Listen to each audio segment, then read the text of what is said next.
Maharashtra bulletin, नई सोच नई दिशा। कसगांव के पत्रकार दीपक अमृतकर ने जिले में चल रही रेती चोरी को लेकर अखबार में खबर प्रकाशित की थी। साथ ही छेड़छाड़ की घटनाओं को प्रचारित किया गया था। इसी बात को लेकर रेत माफिया और छेड़छाड़ से जुड़े लोगों ने उनके घर पर हमला कर दिया। इस हमले में दीपक और उनकी पत्नी गंभीर रूप से घायल हो गए। पत्नी की हालत गंभीर होने पर उन्हें एक निजी अस्पताल में भर्ती कराया गया। इस हमले की जानकारी पत्रकार दीपक अमृतकर ने दी।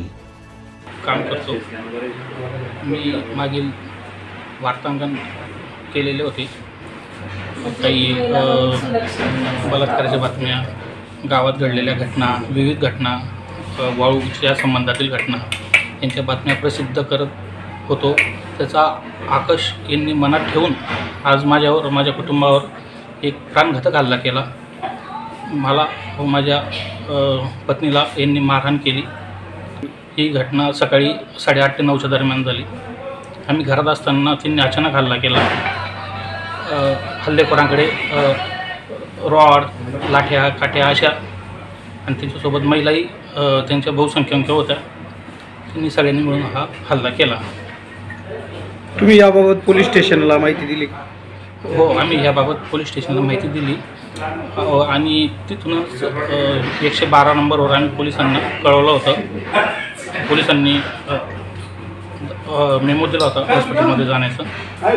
त्या निमित्ताने आलो, पण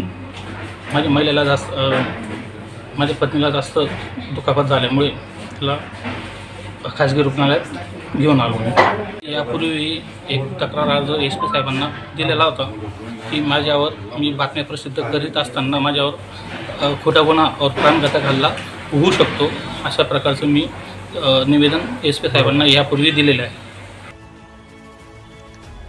पत्रकार संघ ने चेतावनी दी है कि अगर इस घटना के आरोपियों को नहीं पकड़ा गया और कड़ी कार्रवाई नहीं की गई तो भड़गांव थाने के सामने धरना देंगे। इस हमले पर भड़गांव पुलिस थाने में मामला दर्ज कर लिया गया है और पुलिस आरोपियों की तलाश कर रही है। महाराष्ट्र बुलेटिन के लिए प्रांजल सोनवणे, जलगांव।